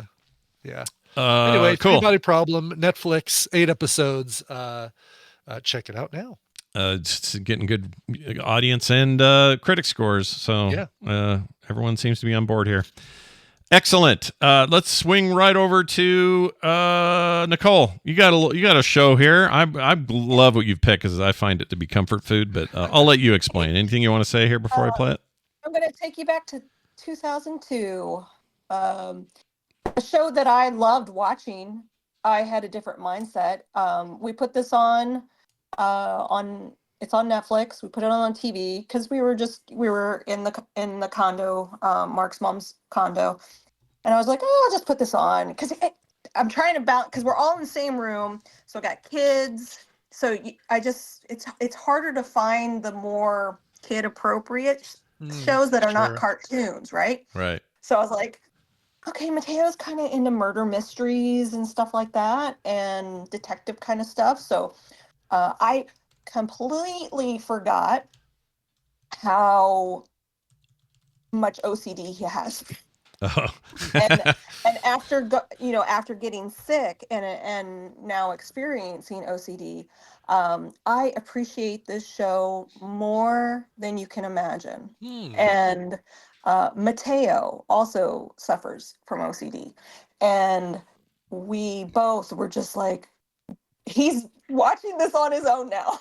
So I wanted to just remind people about the show. All of it's on Netflix. It's just wonderful. All right. I love it. Here's your clip. Adrian, take off your sunglasses. Why? You look like a drug dealer. No, I don't. I'm telling you, you do. You fit the profile perfectly. You have 18 suitcases and you're wearing a suit. I mean, if you were a cop, wouldn't you think you look suspicious? Buenos dias. How long will you be in Mexico? 2 to 3 days. I'm not a drug dealer. This is Monk. I love Monk so much. It's so good. So Tony Shalhoub, I knew Tony Shalhoub from Wings Yep. first. Yeah. And then he started doing this show, and I started watching it because I liked him in Wings, and I just remember it's a fun detective, and he's very smart, and he goes through a very traumatic thing that really brings on his OCD, and even though it's funny, I feel like they handle it with care too. Mhm. They handle him with care. Oh, yeah. And the people around him, and I'm sure he's autistic, and a lot of this stuff, early 2000s, 90s, 80s. None of this stuff. We're all getting late diagnosed for a reason. It just wasn't something that you're like, oh, he's quirky. He's a little weird. Like, I don't even know if they even say in the show what he's battling with. But it was such a different, I mean, yeah, it does say in the write-up OCD, but he has a few more things going on. But it's just really well done. I love it. Yeah, I highly recommend it. It's a great show. It's funny. It's heartfelt. They earn everything they do on that show. It's a great comfort watch. Nothing wrong with Monk. If you've never seen Monk, watch Monk. It's one I need to see, and it's one that's been on my list forever. You've never seen Monk? No, never seen any Monk. You'd like it. I know. You'd like I it. know. I'd love it. Yeah. It's up your alley. The first two episodes are like a continuation, and it has what's his name from Battlestar Galactica? Not Chief. Is it Chief? Oh, you're talking about The senator is, because I was like, oh, I recognize him. It's Edward James Olmos, that guy? Tyrell. Oh, Tyrell. Yeah. Yeah. Okay. That's Oh. Chief. Yeah. Mhm. Oh, okay. Yep. Oh, So- yeah. I like him. He's good. Yeah. So he plays the senator, and so Cool. Monk he's lost his. It's the setup of him getting hired as a contractor through the police department, and it kind of have you ever watched Psych, the show Psych? Yeah. That's what I compare it to. Yeah. Yes, 100%. And I told Mateo, I said, when you get done with Monk, I got another show for you, and we'll watch that one too. I love it. Look at you sharing the classics with the boy. I think that's great. Oh, he loves it. Also, Shalhoub has got one hell of a career. I didn't know, though, that last year there was a Monk movie. Completely missed this. Yep. Yeah. You see that too, or are you going to watch I that? haven't seen that one yet. I was waiting for Mateo to finish all the episodes and then surprise him with the updated. The time I remember being the most freaked out is I'd seen him on Wings like you, right?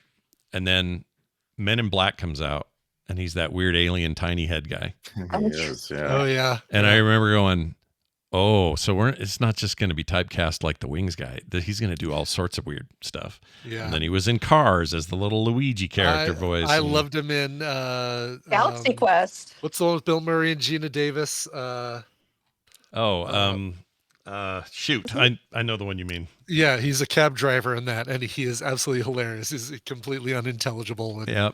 Galaxy Quest is a great poll. Nicole, that's a good one. I also loved him in Quick Change. Thank you, Jedi. Quick Change, yeah. He was in something recently. Oh, I watched that Flamin', I recommended it here. The Flamin' Hot Cheeto thing. Yeah. Which, up or down, the whole thing's just kind of okay, but he plays the CEO of Frito-Lay. Roger Enrico, and he really elevated everything about that show. He was very good in it. So you got me in the Monk mood. And in fact, if you want something that's also brand new that's coming out that is very Monk-like, at least I think it is, it's that spinoff from The Good Wife that just started called, Kim watched 2 episodes, called Elsbeth. And it's about this redheaded wackadoo lawyer. She's a lawyer in this case, but she's basically a private investigator. Isn't she from like The Good Wife? Read on Airlight a few years ago. She's really good in that. She was great in that for the few episodes she was in. She's very funny. I can't even think of her name. I love this lady. Carrie Preston. She's very funny in it. It feels a lot like Monk in terms of she's extremely neurodivergent in different ways. But she really suits the character well. Anyway, I watched the pilot and I thought it was great. And I don't like network TV much. It kind of bugs me, most of it. But this was pretty good. So I need to check that out. Yeah, it was good. Carrie Preston is in a horror film, and it's called They Them, but you realize actually there's a slash in there. It's called They Slash Them. Oh, it's I see what they did. I like that. Yeah, it's an absolutely ridiculous title. The pilot had the Sookie guy from True Blood in it, and she was also on True Blood as the waitress friend, the redhead waitress friend in True Blood. Do you remember her? Oh yeah. That's the her. the sassy redheaded waitress. Yeah, so that's her, and she's in this pilot as, you know, Elsbeth, and she's playing against this character played by the Sookie guy. I can never think of his name. The good-looking vampire guy that would go Sookie, Sookie. Sookie. Oh, Bill. Was it Bill? Bill. That's Vampire it, yeah. Bill, and they were great together. Vampire Bill. Vampire Bill. Stephen Moyer. Thank you. For a hot minute, he was the next thing, and then we all forgot. An right. Englishman struggling so hard to sound like he's from Louisiana. Yeah. So hard. Oh, just straining. He goes full English in that trailer or in that pilot, which is fun to watch. All right, let's swing it over to Randy. Randy, let's make a recommendation. What do you got here? So, as you know, I really, really love films, and I've decided that I'm going to start going back to movie theaters. Went and saw the new Ghostbusters movie, and there's a new movie opening tomorrow that a lot of people are really excited about, made by one of our greatest 50-something filmmakers. Tomorrow myself. Yeah. Nice. And this 50-something filmmaker, he has a what I consider his best movie, and it's also celebrating its 10th anniversary. And I'm not going to tell you much about it in case you haven't seen it, because I really shouldn't. So this is like the very first dialogue in the movie. All right. And that's all you're gonna get. Here you go. Caleb, I'm just gonna throw this out there so it's said, okay? You're freaked out. I am? Yeah, you're freaked out by the helicopter and the mountains and the house because it's all so super cool. And you're freaked out by me to be meeting me, having this conversation in this room at this moment, right? And I get that. I get the moment you're having, but dude, can we just get past that? Can we just be two guys, Nathan and Caleb, not the whole employer-employee thing? Yeah, okay. Yeah? Yeah, sir. Yeah. It's good to meet you, Nathan. It's good to meet you too, Caleb.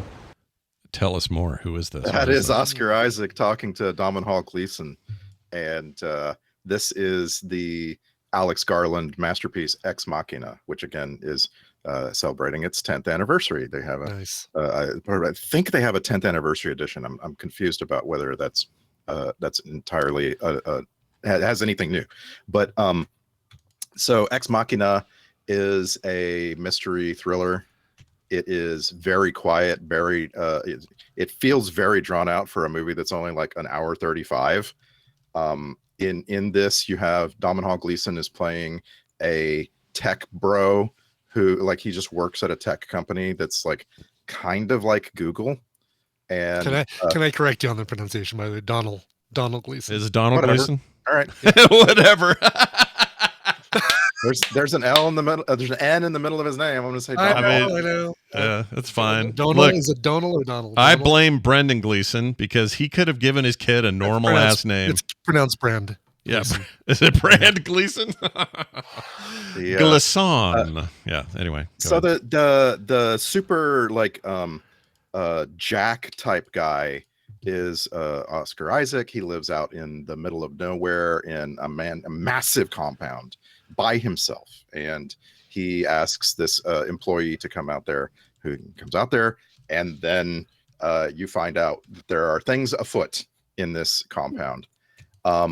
Really don't want to say much more about it. It is absolutely just an incredible movie. It got all that quiet dread that you want from a movie like this. Yeah. You find out what's going on there, and our main character, at some point you don't trust anything that you've been seeing, which is just like the mark of an awesome mystery, right? I mean, I've liked everything he's ever done. Where do you stand on Devs? Because I feel like Devs might be kind of a masterpiece. It feels so much like Devs. Yeah. Oh yeah, you can tell it's the same dude. Annihilation, I love. Like that dude makes some cool shit. Like his movies are awesome, and he's absolutely agree. Yeah.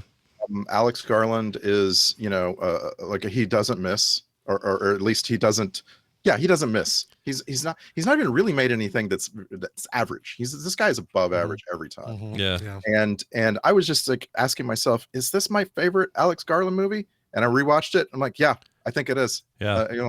We'll see tomorrow. His writing credits are so crazy. He wrote Sunshine, which is one of my favorite movies. He worked with Danny Boyle a lot because he also wrote 28 Days Later. Yep. And I love those movies. He also wrote comics. He wrote the black and white Batman thing.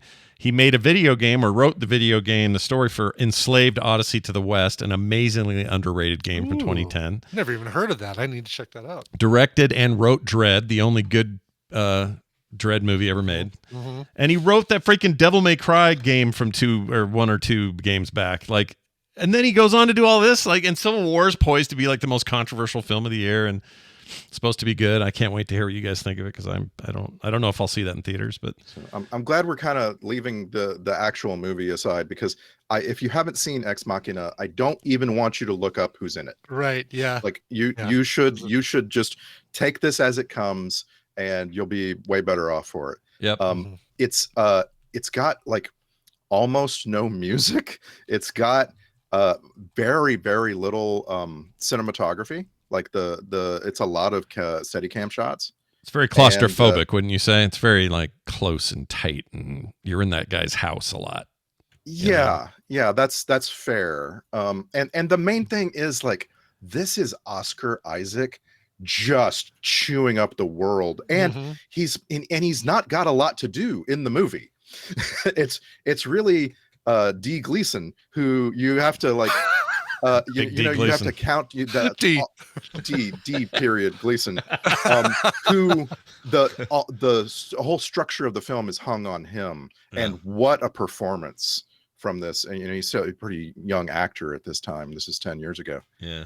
But Oscar Isaac, you just can't. I want to watch it again right now. I just watched it yesterday, and I want to watch it again just because I'm just amazed by how Oscar Isaac portrays like I say, Jack Dorsey is the best possible comparison. Yeah, we haven't mentioned her, but Alicia Vikander is also amazing in it. She's kind of and I just said, oh, did I miss it? I don't want you to even look up who else is in it, because that's not a spoiler. It's not a spoiler to say who's in it. Come on I now. also recommended this years ago.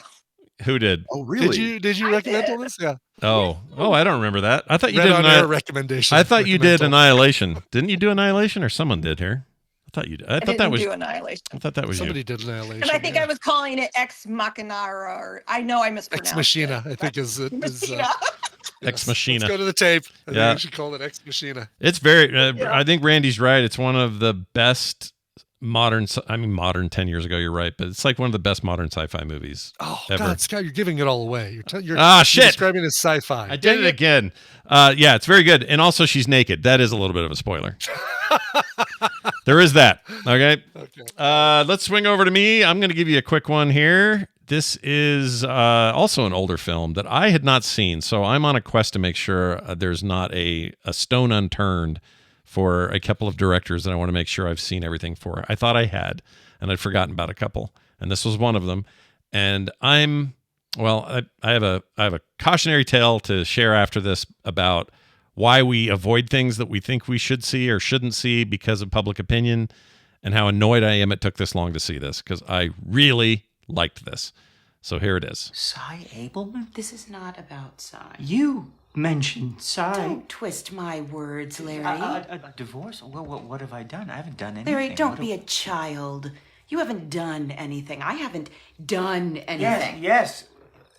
We haven't done anything, and I'm probably about to get tenure. Nevertheless, there have been problems, as you know, and things have changed. And then Cy Abelman. Cy has come into my life. What does that mean? You barely know him. Oh, please, we've known the Abelmans for 15 years, yes, Larry. But you said we hadn't done anything. I haven't done anything.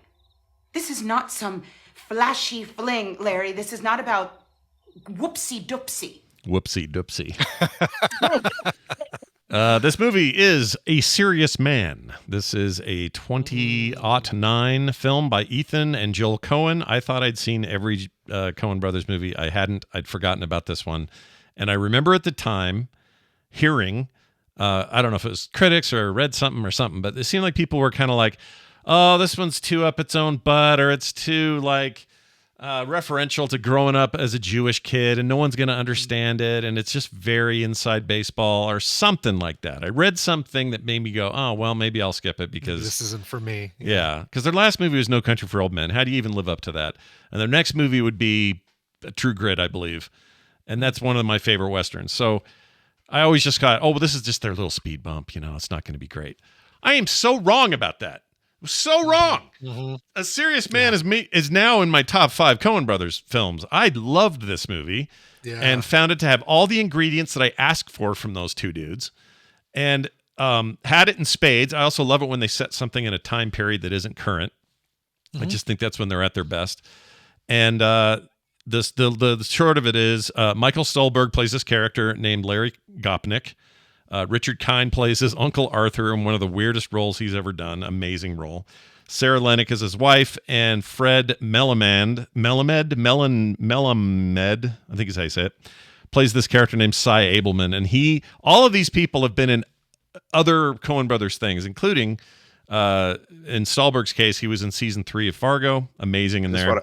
I just want to stop you because I'm looking at his Wikipedia page and it says his last name is pronounced Stuhlbarg. Is it Stuhlbarg? Nobody cares how things are pronounced. But it's just like Stuhlbarg. If that like well, the doctor asks you to submit a sample of your Stuhlbarg. It's just like it's a, wow. It's the it's the device you use to test your stool is the Stuhlbarg. That's right.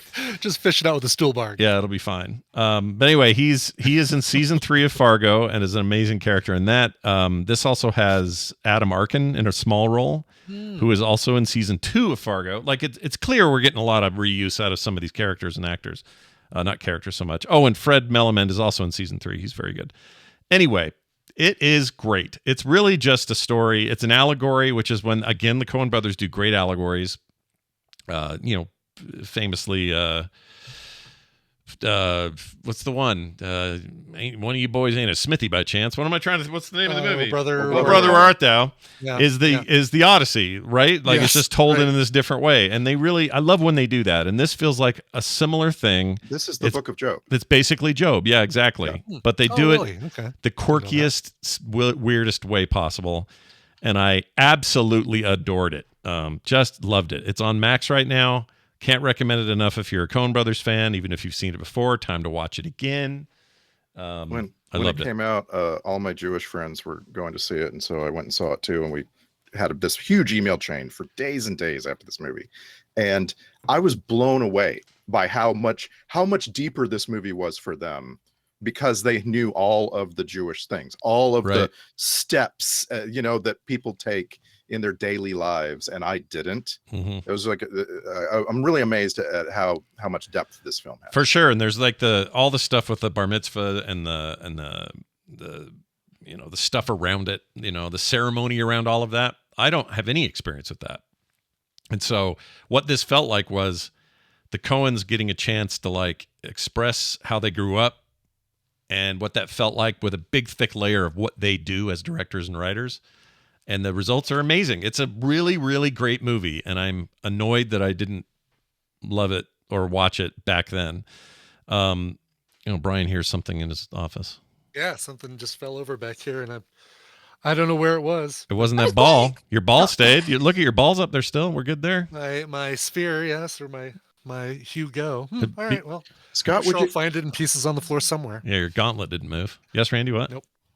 Right at the top of the description of this movie, it says it's widely considered to be one of the greatest films of the 21st century. Do you feel like Serious Man is like, I don't even, it's top 20 since I don't know if I'd put it in top. I hate those lists because they're so subjective, but I'm like I said, I slotted it up in the higher echelon of Coen Brothers films. Whether it fits in that other category, I don't know. Like, I do think it's really good. I think that if you said to me, Scott, what's your favorite Coen Brothers movie? I would probably have a hard time not saying No Country for Old Men. I love that movie. But also it depends on the mood I'm in. I love Fargo so much. I love Raising Arizona so much, like so many of their movies. Oh, Brother, Where Art Thou? We already mentioned. The Man Who Wasn't There. Like, I love their movies. And I just thought that this was going to be like the Burn After Reading or the rom-com one with Clooney. Oh, Danger. No, was it Intolerable Cruelty? That one, which I don't hate. I just don't put it in their upper echelon. It's not in the, it's not, right. But this is pure them. This is like primordial Coen brothers. It's got the intense sort of like stress of something like Blood Simple in a bunch of ways. It's got the quirky, like strange snapshot of a certain part of the country at a certain time of history, like they do with Fargo. It's got that. Right. So this is 1960s Minnesota. Yeah. mid 60s, maybe even early 60s. And they based a lot of it on their own experience, coming up. That's when they would have been kids. And the friends of the son that are like on the bus with them all the time, they all have names of their friends from high school and junior high. And I don't know. You could tell it was a very personal movie for them to make. But I really liked it. It's available on Max. I recommend you guys watching this. If you like the Coen brothers at all, and if you've never seen it, and even if you have, go watch it before it drops off streaming. Hey Scott. Yes, ma'am. Someone brought up Dapper Dan Man, and it made me think of the song I sent you, "The Hell's Coming With Me." Song. Oh, right. Yes. I just wanted. I still love that song. I wanted to let other people know to look up Poor Man's Poison, Hell's Coming With Me. It feels so much like those songs in Coen Brothers movies. I'm going to give I'll give the chat the YouTube link because I agree. I think people should check it out. Good. It's really, really good. Also, I was reminded as I pulled this out of our text conversation that your daughter is going to be an amazing artist if she keeps up with this. Holy crap. What? I know, right? Oh, really? I want to see. Here, I'll share it. My God. I'll share it to everybody. I posted it on my Instagram. She's teaching herself how to draw anime. And she comes in with that drawing that I put on Twitter or Instagram, and she goes, "Look what I drew!" And I'm like, "What?" Yeah, yeah. Look at that. She's just getting started. Look at that. That's awesome. I know. Right? I'm blown away. I mean, a 3/4 view, turned face, like proportions, all that. She's that's great. Well on her way. Like that age. At that age, that's crazy. Crazy. Well, and so they had a little auction at the school, and I won the auction for her to be the art teacher for the day. So she gets to shadow the art teacher the whole day. That's great. So she's super excited about that. Congrats to her. She deserves it. She's already great. Yeah. This reminds me, Carter was like Carter at that age. I was like, whoa, what's going on here? Right. Yeah. And she's totally lapped me at this point. So if she keeps wait till she creates a buffet out of an oak tree. Yeah. That's it's coming. What, Carter? BS. What do you mean? You're way better than me. Carter. I absolutely love Carter. Yep, she's the best. All right. Well, there you have it, everybody. All of this will be up at quicktms.li. It already is, because that's just how efficient Brian is about that shit. So we love that. Did you find what fell, by the way? We have an update? Yes, Mark Mothersbaugh fell off my dragon's lair. That's a shame. He's okay, though. Like, one of my only Funko Pops is my Whippet Mark Mothersbaugh. And although, wait, no, Mark Mothersbaugh had glasses, so this has to be the other guy. The other guy, yeah. Donald Gleason. That's right, Donald Gleason. Speaking of, I forgot to tell you, Scott, did you know that there's a Guy Ritchie movie being filmed right now called Fountain of Youth that includes Donald Gleason? I did, and I'm excited because what that tells me is you're probably going to get a very Irish Donald Gleason in that, and I'm all about that. I'm like Snatch level Irish is what we're aiming for his next movie, in my opinion. I do want to see. Snatch level was my wrestling nickname. I want to see the Gentleman series that's based on the Gentleman movie that he did. I recommended that here, and I loved The Gentleman. I thought that movie was really good. It was really good. Like a return to form. That too. So looking forward to that. Anyway, go check it out. quicktms.li. Randy, have a fantastic week. Bye, Nicole. Just cutting everybody off today. Yeah, that's good. That's what I do. I can't help it. It's part of my soul. I think this is Mothersbaugh, and I lost his hat. He used to have a little hat, but I don't know if that's him. His glasses too. Yeah, he lost his little cone, red cone hat. I got lost in the move. When Need we me to moved 3D print some glasses and a hat for him? You know what? Maybe that's the world we live in. You lose a part, you can just Yeah. 3D print it. Exactly. But he's got the full. People at home can't see this, but he's got the full like. But what even is that? It's like a. It's a yellow jumpsuit. That is the, the Devo yellow jumpsuit. Yep. He's got Devo written on his shirt. Did they always have Devo on their shirt? Or is that just this? On that outfit they did, but yeah, that was the Something Now Building Now for the Future tour. Yep.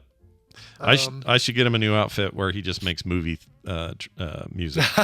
Just makes soundtracks. Yeah. Pretty cool. All right, that's it for this show that we just did. Tomorrow we'll be back. Casale, that's the guy's name. Casale, Casale. Oh, the second, the other guy, your mini, the other Devo guy, that is holding the whip back there. Gerald Casale. Nice. He whipped it. Whip it good, dude. Whip it good. Cool. Tomorrow, Wendy, all that stuff. Your regular Thursday business. So please come on back, will you? Please, everybody. That'd be great. And quick note.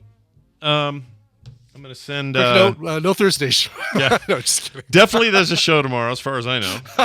Yes. You know what it is? Tomorrow my wife is... So my daughter and her husband and the babies are all going to Disney and Mario and all that in California.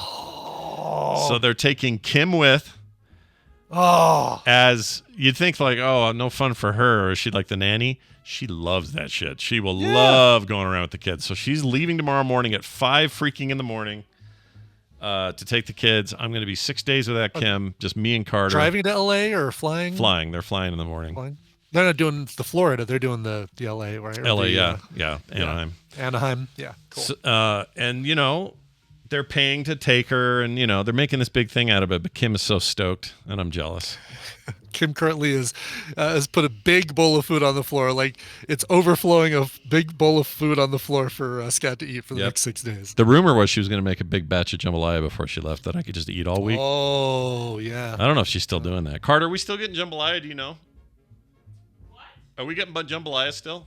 Yeah. Before today? Oh, awesome. Vegetarian even for you, right? I think the off-screen Carter is one of the best things for the show because it's always, what? Yeah. Hello? What? Like, I'm not listening to you guys right now. Just I know. I got to get her like a little, now you're in the booth. A little producer, right? A little producer headset. And she can chime in every once in a while. I was like, no, it's pronounced Donald. Yeah. Donald Gleason. Yeah. She go, no, cis male means not what you said it is. You're thinking of Gerald Casale from Devo? It's machete, not machete. Anyway, that's it for us. We're going to be back tomorrow, though, so please come back. And then all the other stuff going on, DTNS for me. I don't know if did you do a stream yesterday? Did you build your... I did not. No, I got caught up in the tech stuff. So I don't even know if I'll have a chance today because today is prep for Coverville tomorrow. But maybe tomorrow after Coverville. I need to... It's basically what I need to do is say... F-lift, let me try and get enough views for the stuff I do on YouTube to start building a deal over there. We'll see. I mean, that's a lot. That is an awful lot. Yeah, that is a lot. Oh, I need to get... That's another thing. Tomorrow I will have a link to my MS-150 page because now that the weather is nice here, I've been going on rides and prepping for the big ride at the end of June. Holy crap, 2.5 months away. Yeah. How did that happen so fast? Oh, I don't know. Like, I feel like TMS Vegas is coming around right around when I expect it. It didn't feel like crazy quick. Yeah. But that sounds like you just did it 4 minutes ago, and I don't know why. It does, yes. All right, well, best of luck. We'll make sure we promote the hell out of it and make Brian, once again, the great donor of all MS time. I know. Really, you guys do such an amazing job of making the MS, like the MS people, the people who run the charity be like, who the hell is this Brian Ibbett guy, and why is he able to turn in one of the biggest donations in the country, kind of thing. So yeah, it's because of you guys, and you guys are you right now you're seeing you guys are helping cure MS, or at least helping treat it and prevent it. So that's right. And if you're using Microsoft products, you're also using MS. It's a terrible joke. All right, that's it. We're out of here. Frogpants.com/TMS is our website. You'll find links to everything you ever need right there. Except I don't know the name of this song, so Brian will play it, and then we'll know. Oh, I'll tell you what a song it is. Jacob Miller says it's my dad's. I'm not sure I'm pronouncing that right. Moeller. Mueller.